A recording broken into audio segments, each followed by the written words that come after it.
Saya kasih tahu ya, di dalam istinbatul hukmi dan juga istidlalul hukmi, kita kalau ingin benar-benar memahami bagaimana substansi dari Al-Quran dan hadis, maka harus tahu di dalam thoriqoh atau metodologi tentang istinbat para ulama. Ini bukan menurut saya.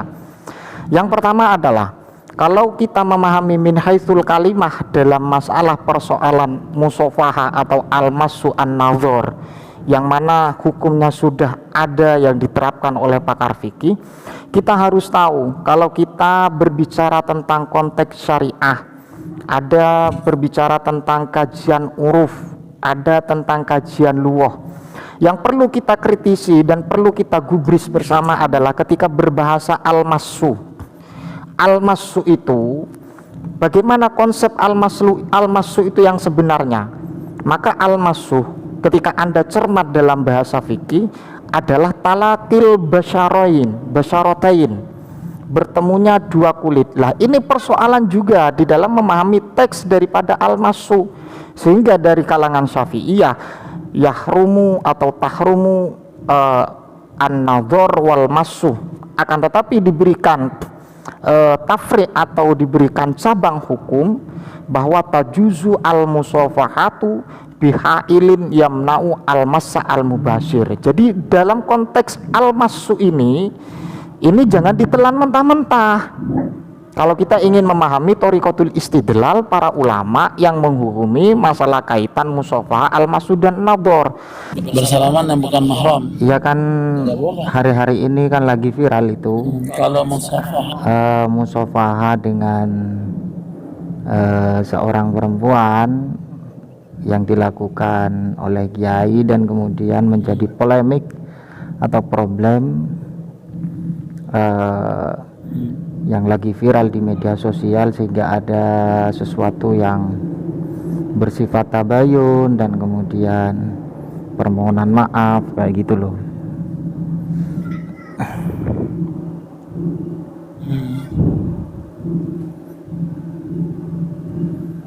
Itu gimana ya, untuk cara menyikapi itu?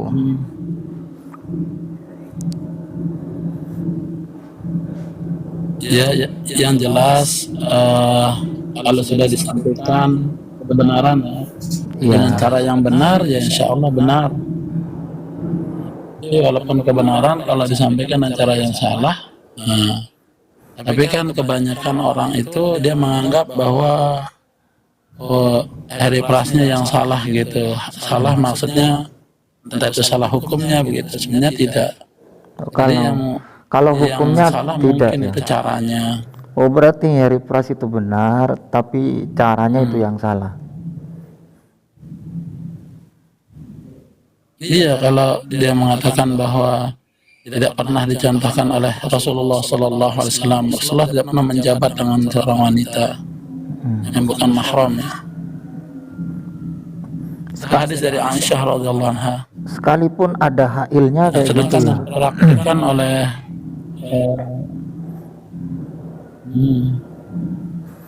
iya, kalau itu kan tambahan saja, yang mengatakan harus ada hailnya. Oh. Redaksinya apa Pak Ustadz? Saya mau bisa cek agar bisa mengkomunikasikan yang keharaman musafahah dengan seorang perempuan dengan hail, ada hailnya itu tetap haram, itu bagaimana? Iya, itu jangankan musafahah ya, melihat wanita aja, jadi bisa dilihat di surat An-Nur, Iya, surat Al-Ahzab. Ya, Rasulullah SAW memerintahkan untuk menundukkan pandangan. Terus yang kedua juga tentang aurat wanita, lagi yang bermazhab Syafi'i ya, bermazhab Syafi'i, aurat wanita seluruh tubuhnya. Nah, itu bisa, kalau mau ngecek ya bisa dicek di Fathul Qarib. Ya, di bab salat. Masalah soifah berapa itu? Fathul Qarib. Aurat wanita. Aurat wanita. Nah, masalahnya gini Pak Ustadz, ada dalam kajian ya, Dalam halaman 11. dalam kajian kitab fikih itu ada istilah al-masu, menyentuh, dan kemudian an-nazar itu melihat. Itu ada hukum yang memang sangat begitu ketat dari kalangan para pakar fikih ya. Tapi sementara begini, saya itu mempunyai redaksi sekaligus beberapa kajian hadis yang sempat diungkapkan oleh oleh orang yang tabayun bahwa Rasulullah itu tidak melakukan musafahah atau bersalaman. Hadisnya inilah usofihu an-nisa'a. Memang Rasulullah itu tidak pernah bersalaman dengan perempuan, dan perempuan ini adalah ketika dalam persoalan bukan mahram, itu an-nisa. Jadi begini, dalam bahasa an-nisa ini, bahasa perempuan kan ini masih keumuman, perempuan itu ada hubungan mahram ataupun tidak. Kalau kita berbicara tentang hadis, makanya pentingnya kita mengetahui hadis itu baik secara letterlek ataupun yang tersurat ataupun yang tersirat. Jadi an-nisa ini ranahnya la usofihu baginda Nabi itu ketika bukan mahram. Kemudian masalah hukum, di antaranya saya juga kurang sepakat ketika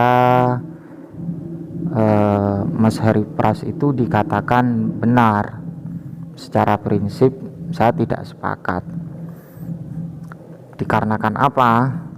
Karena dalam hadis inilah usofiu an-nisa'a itu banyak pengkajian, di antaranya secara istidlal lafadz an-nisa itu masih keumuman, perempuan ini sifatnya seperti apa mahram atau apa, itu kan masih ditinjau ulang.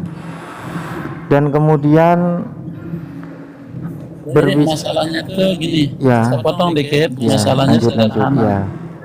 Masalahnya itu sederhana. Misalnya dia mengkritik Pak Kiai ya. Sekarang pertanyaannya, fakta di lapangan, Pak Kiai itu menjabat anaknya sendiri atau mahramnya sendiri atau bukan Itu. Jadi Itu kalau santrinya. Pak Kiai menjabat tangan santri, Ya. nah, kalau Pak Kiai menjabat tangan santri, maka dari pihak BNU ataupun Aswaja mengeluarkan dalil hukum bolehnya. Silakan dikeluarkan hukum bolehnya menjabat tangan santri. Ya, bismillahirrahmanirrahim. Gitu cara berpikir yang benar. Gini ya. Al-masu, menyentuh atau musafahah atau an-nazar itu memang ketat sekali keharamannya dengan berbagai sudut pandang. Di antaranya adalah masalah khauful fitnah, dikhawatirkan fitnah, dan kemudian juga masalah syahwah itu dipertimbangkan oleh pakar fikih baik dari Malikiyah, Hanafiyah, Hanabilah, dan kemudian Syafi'iyah. Jadi bisa dicek sendiri dalam kitab. Kita konsentrasinya begini. Ya. Sebentar.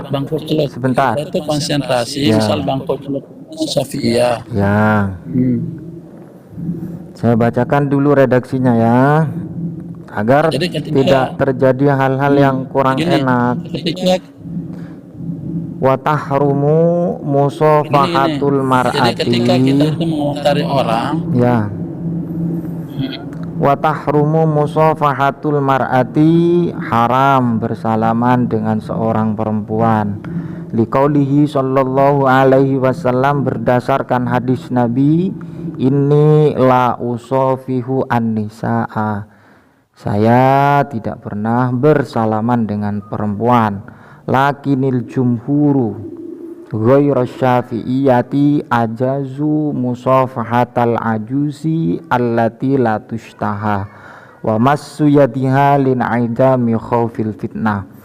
Akan tetapi jumhurul ulama selain dari kalangan Syafi'iyah memperbolehkan bersalaman orang tua yang tidak yang tidak disyahwati lah, dan kemudian menyentuh tangannya dikarenakan apa? Lin aidami khaufil fitnah, karena tidak adanya kekhawatiran fitnah.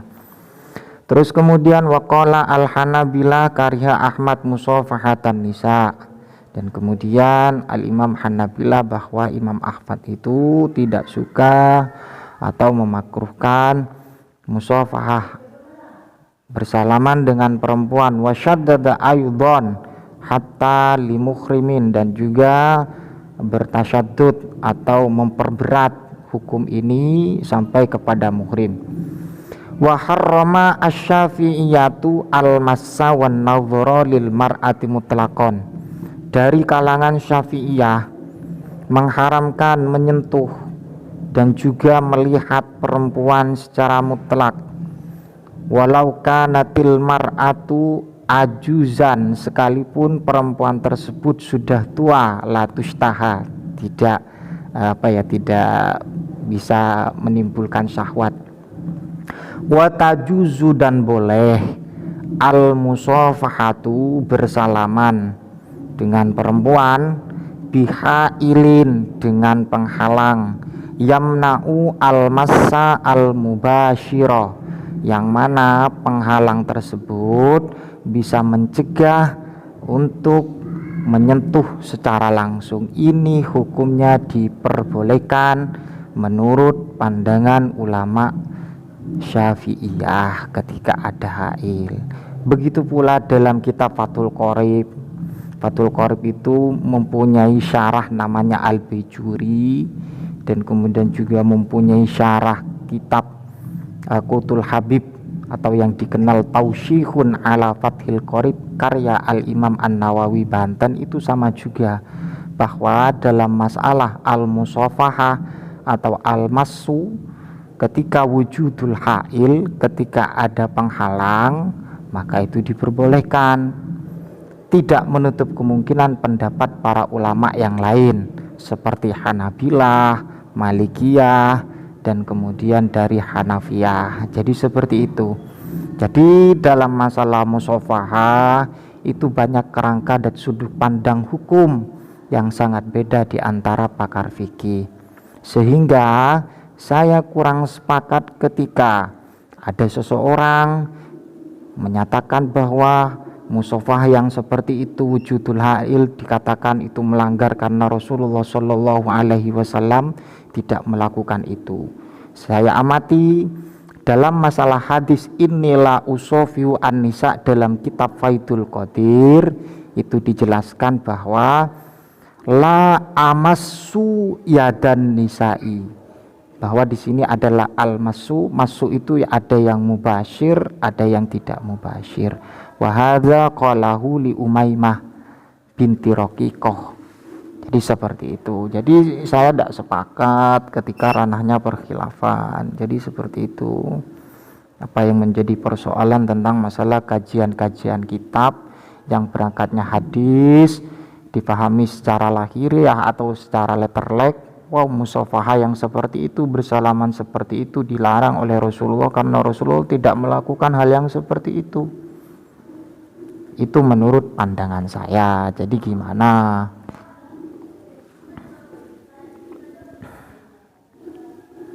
Ya, tadi harus konsentrasi saya katakan, sehingga kerangka berpikir itu benar. Ya. Jadi kalau kita tidak konsentrasi itu kerangka berpikir pasti salah.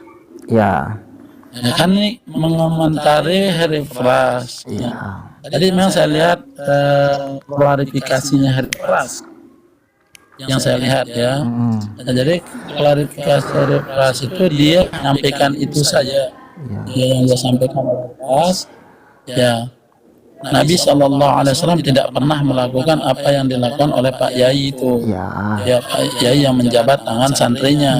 Atau bahkan kalau lihat Gufron itu kan sampai sujud di kaki. Oh ya. Ya. Kan sampai sujud di kaki. Lihat juga Habib Habib siapa? Bin Smith itu. Ya. Santri sampai sujud itu. Ya. Maksudnya kok dikait-kaitkan ke situ. kan problemnya kan tidak sama, tata caranya tidak sama. Saya pun Ya awalnya ketika bersujud seperti itu saya juga tidak sepakat. Kalau memang dengan sekedar hal yang biasa, apalagi saya kemarin itu mendengar di Romtah di Komal siapa, apa dikatakan sebagai bentuk hilah apa-apa yang masalah ha'il itu kok mengada-ngada. Saya ini berpikir begini, masa konsep ha'il yang ditawarkan oleh para fuqaha itu kok sekedar mengada-ngada. Sehingga saya pada kesempatan kali ini ingin mendiskusikan kepada iya sahabat-sahabat. benar, kita kan anak kiai jadi kita tahu. Ya, Ya, kita ustadz, kita kiai, kita tahu kalau Bang Kucluk itu salaman dengan wanita, semua wanita mau disalami pakai ha'il itu. ya, Ya, terus